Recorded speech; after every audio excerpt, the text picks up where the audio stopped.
trying to unhandcuff him, and he keeps turning so I can't take the handcuffs off of him. And I stand up and he jumps up and he grabs hold of me and he won't move away from me. Do you know why? He's afraid I'm going to shoot him.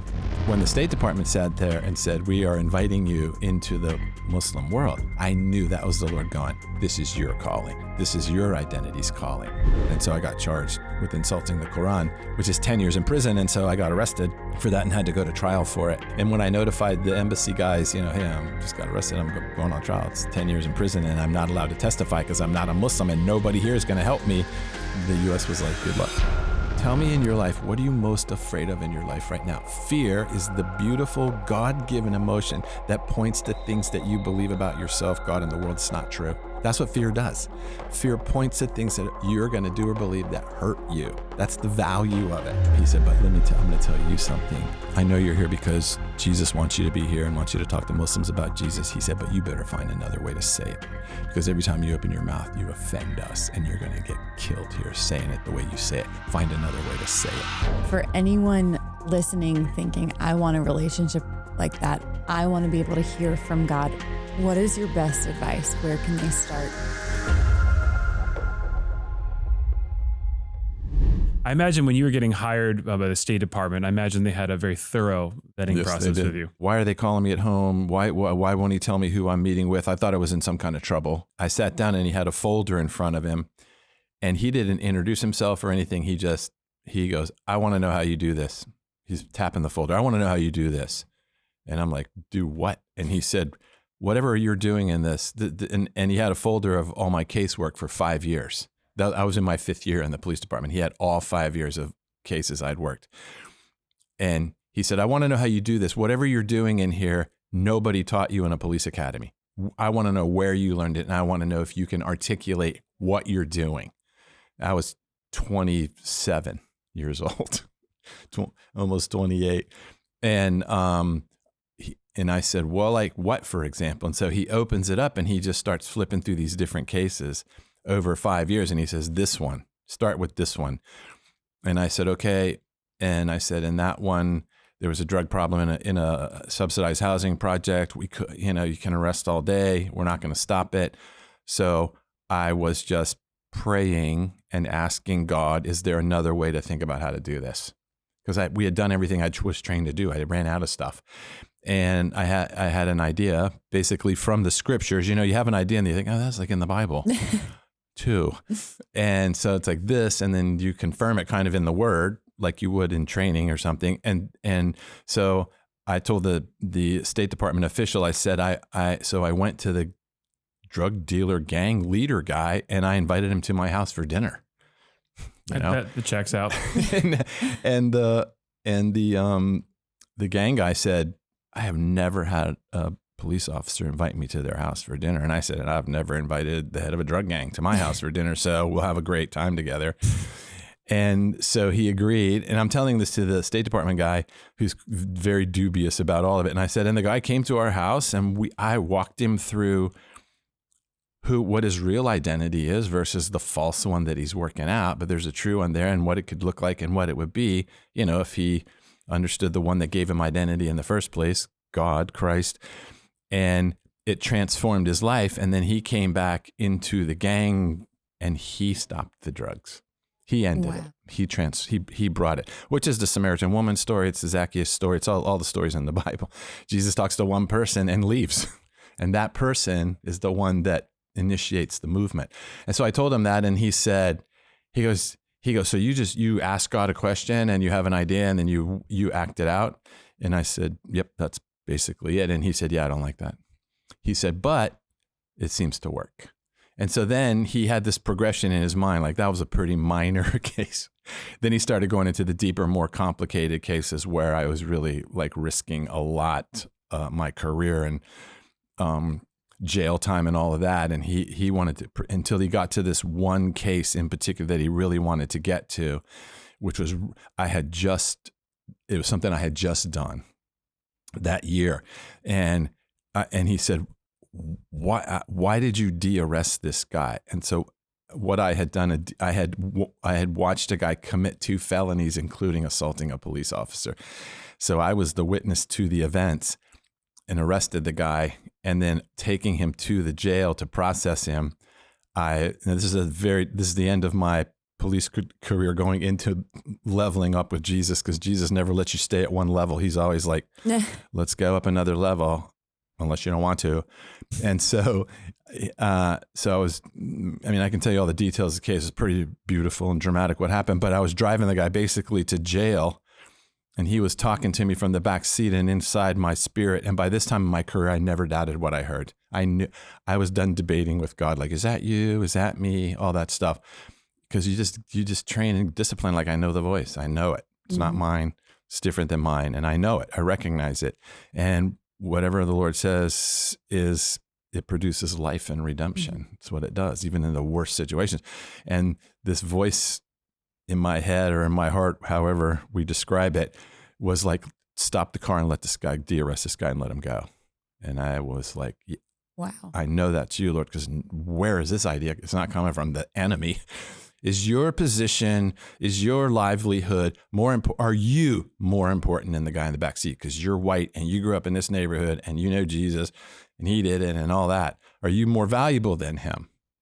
And he broke the law and you didn't break the law, and justice has to be served and you're the arm of justice. Like, really? Or is his life important? And so I got out and I walk around and I open up the door and I go, get out.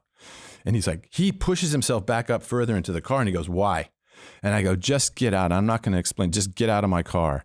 And he goes, I don't want to get out. It's super interesting. This is our culture. I'm trying to set a guy free and he's afraid of it. Wow. Because he doesn't think I'm going to set him free. So I pull him, I fight him out of the car, which must have looked hilarious to people driving by. I was like, is he fighting him out of his car? I get him out of the car and I'm trying to unhandcuff him and he keeps turning so I can't take the handcuffs off of him. And then finally I knock him down on the ground and I de-handcuff him and I stand up and he jumps up and he grabs hold of me and he won't move away from me. Wow. Do you know why? Do you know what he's afraid of? He's afraid I'm going to shoot him. He's afraid I'm going to say he broke free and I'm going to shoot him. That's our culture. Wow. That's our culture. That's how at war we are. And I'm pushing him away and he runs back and hugs me. Again, this must have just looked absurd to people passing by. And so finally I push him away and I run and jump in my car and I drive away and leave him there on the side of the road. He said, I know you did what you did because you think God told you. And he said, and I appreciate it and I want to pay you back. And I said, you don't have to pay me back. He said, no, I want to pay you back. And he said, at midnight, and he told me the night, like 2 nights down the road, at midnight, there's a black Porsche coming through this intersection. Pull him over. Make him open his trunk. And I'm like, bribing an officer too.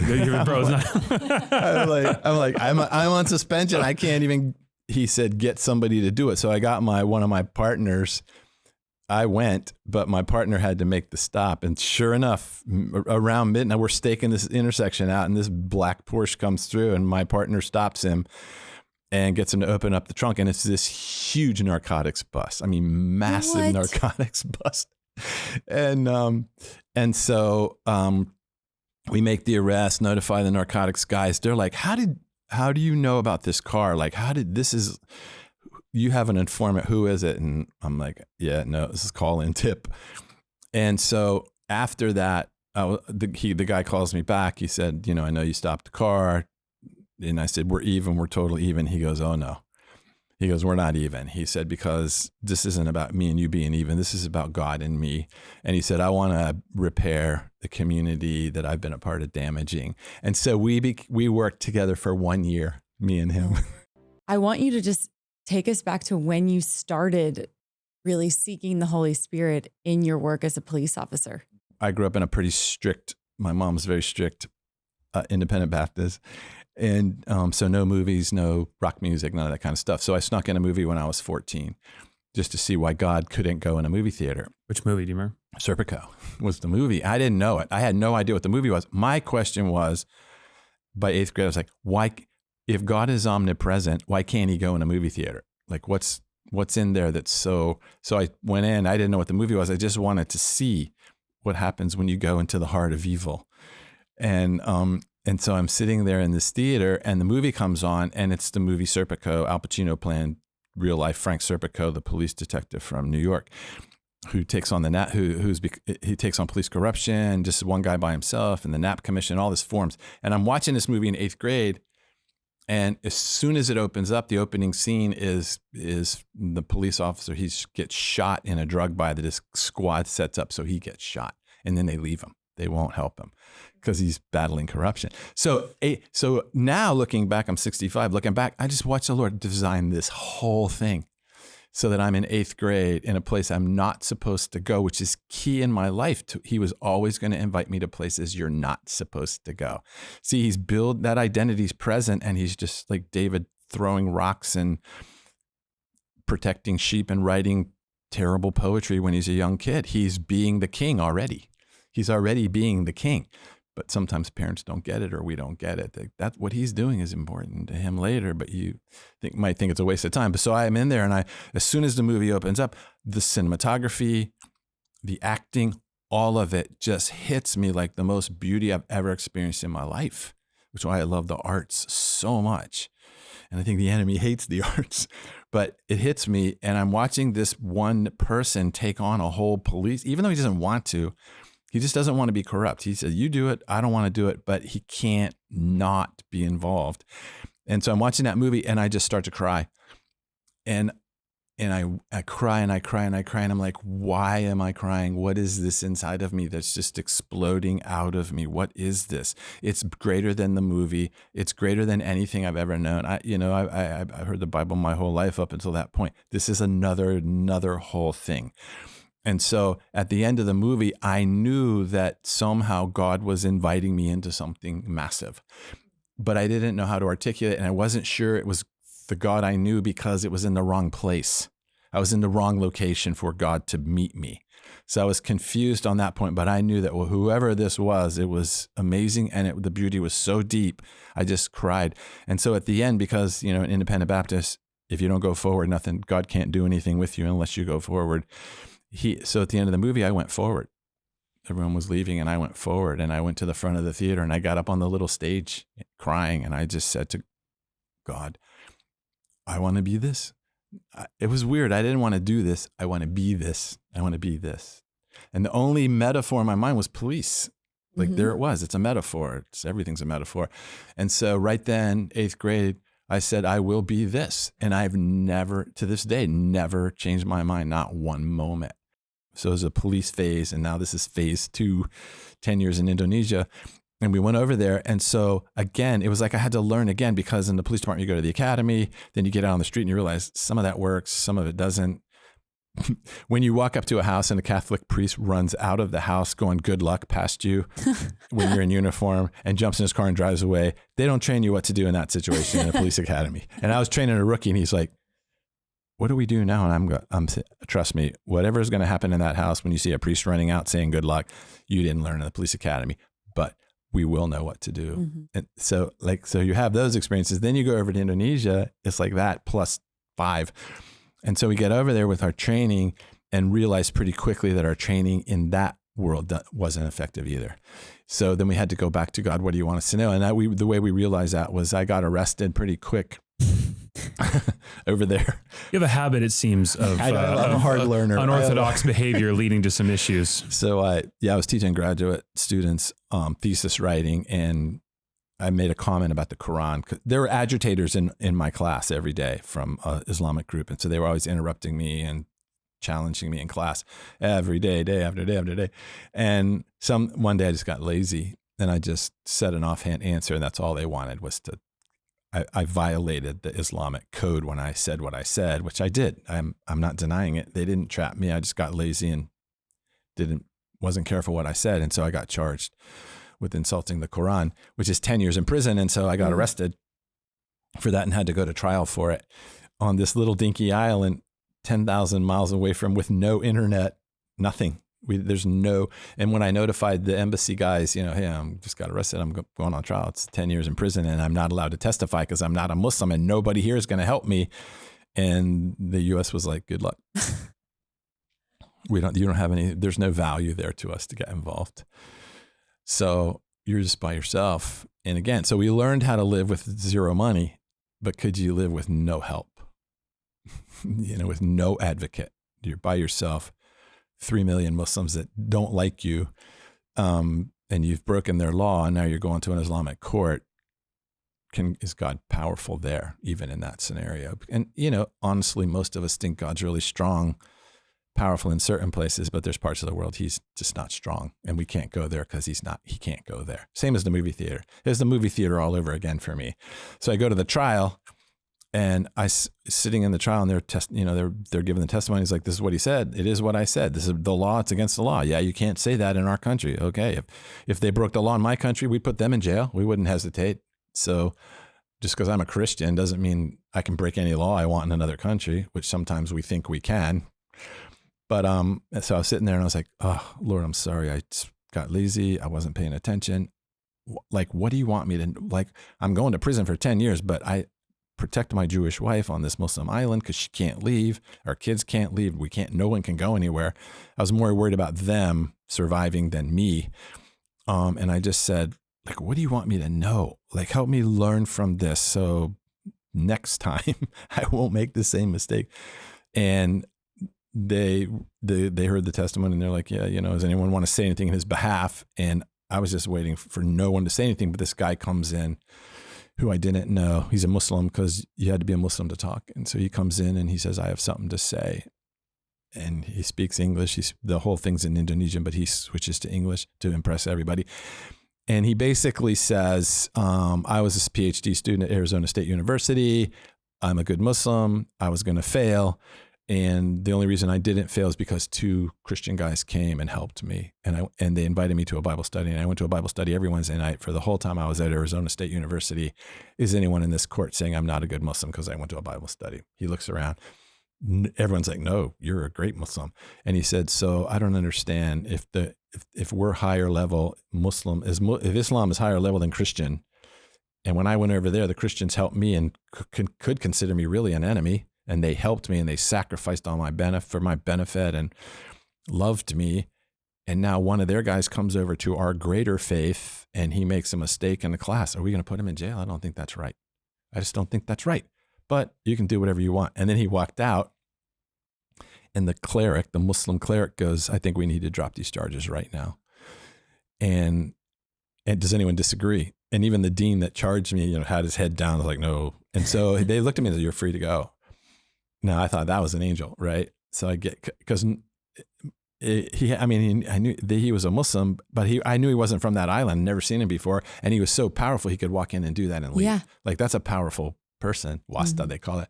So I walk out and I'm like, but he's leaning up against a tree smoking a cigarette. And I was like, I don't know. Can angels smoke? Maybe not. I couldn't go that far theologically. Probably a guy. So I go up to him and I said, I heard you went to Arizona State, but how can you walk in there and do that like that?